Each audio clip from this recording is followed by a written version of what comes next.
In this question, z be a complex number such that z minus iota का mod minus z plus 5 iota equal to 0 and z mod equal to 2। मतलब दो equation दे रखे, उस दोनों equation को z satisfied करे तो z की क्या वैल्यू होगी जो इस इक्वेशन को सेटिस्फाइड कर रहा होगा, राइट। तो अगर इसको पहला वाला पार्ट को अगर देखोगे, पहला इक्वेशन, तो z माइनस आयोटा का मॉड इक्वल टू लिख सकते हैं z प्लस 5 आयोटा, ठीक है। और हम लोग को ये पता है कि z माइनस z1 का mod equal to z minus z2 का मॉड होता है। तो ये जो z होगा वो परपेंडिकुलर बाइसेक्टर होता है, परपेंडिकुलर बाइसेक्टर को रिप्रेजेंट करता है, ठीक है। अगर नहीं तो यहाँ पे जो z1 है इसको हम लोग लिख सकते हो z माइनस 0 और यहाँ पे प्लस आयोटा, इस तरह से लिख सकते हो का मॉड। और इसको क्या लिख सकते हो z माइनस, तो यहाँ पे क्या होगा 0 माइनस 5 आयोटा, इस तरह से लिख सकते हो। तो ये हो गया z1 और ये हो गया z2। तो z1 यहाँ से क्या दिख रहा है, z1 जो दिख रहा है वो क्या दे रहेगा 0 प्लस आयोटा है, और z2 जो दिख रहा है वो 0 माइनस 5 आयोटा है। तो अगर आर्गन प्लेन में देखोगे तो एक वैल्यू जो है वो ये कि किस किस पॉइंट को लोकेट करेगा आर्गन प्लेन पे, 0,1 को, और ये पॉइंट किसको रिप्रेजेंट करेगा z2 0, माइनस 5।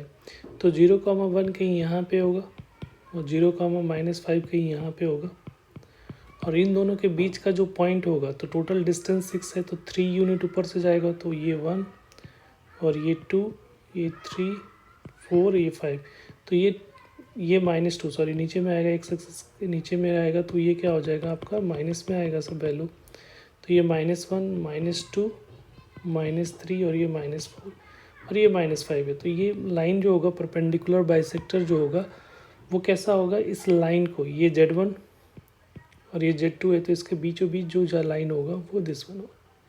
तो ये लाइन जो होगा वो एक्स एक्सिस के पैरेलल होगा, वाई एक्सिस के परपेंडिकुलर, और -2 से पास करे तो ये y equal to -2 straight line equation होगा, ठीक है। तो ये इक्वेशन जो दे रहा है वो ये दे रहा है आपको। अगर नहीं प्रॉब्लम हो रही है तो z equal to X plus iota Y का भी पुट करके सिंप्लीफाई करोगे तो y इक्वल टू -2 आएगा, ठीक है।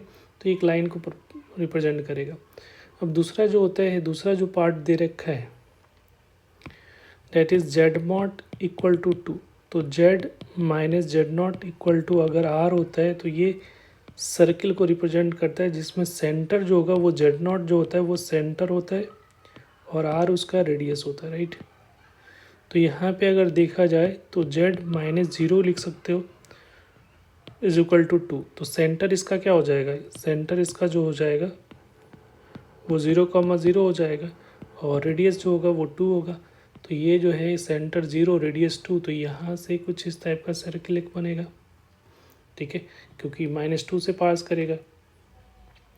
तो दोनों इक्वेशन, ये z मॉड इक्वल टू 2 का इक्वेशन हो गया, ये जो रिप्रेजेंट कर रहा लाइन ये बेसिकली क्या है, z -1 माइनस आयोटा का mod minus z minus 5 iota का मॉड इक्वल टू 0। तो दोनों में जो कॉमन पॉइंट है डेट इज दिस वन, यही दोनों पॉइंट है जो दोनों में कॉमन है।